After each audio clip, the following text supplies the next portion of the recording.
Suspension আমার withdraw করতে হলে আমি বিএনপি নেতৃত্বের প্রতি আমি আহ্বান জানাইনি, আমি তাদেরকে অনুরোধ করব। আমি তো মানুষ, আমার ভুল ত্রুটি হইতে পারে। আপনারা সম্মেলনের আগে আমার সাসপেনশন দয়া করে উইথড্র করেন, কিশোরগঞ্জ জেলা সম্মেলনের আগে। এখন তো আমার যারা করতেছে এরা আমার ছোট ভাইয়ের মতো, প্রেসিডেন্ট সাহেব সব ছোট ভাই আমার, এরা তো আমার সেই ফাউন্ডেশনের উপরে সংগঠনটা করতেছে। আমি এখানে একদম এরকম হয়ে গেলাম, আমাকে কি বলে আমি বাতিল হয়ে গেলাম না, কিশোরগঞ্জের সম্মেলনে আমি যেতে পারবো না। কে সহ্য করতে পারে এগুলা? আমি তো মানুষ, আমি এই দলটার জন্য কি না করছি, জেল কাটছি, নির্বাসনে রয়েছি, দেশনেত্রী বেগম খালেদা জিয়ার নামে 300 বক্তৃতা করছি, বিশ্ব রেকর্ড।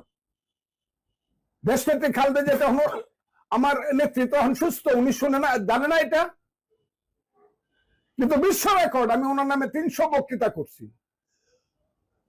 তারেক রহমান সাহেবের নামে আমি যে বক্তৃতা করি, বিএনপির কর্মীদের নামে চাঁদাবাজি ধান্দাবাজির বিপক্ষে আমি যে বক্তৃতা করি, এই বক্তৃতা কেউ করে?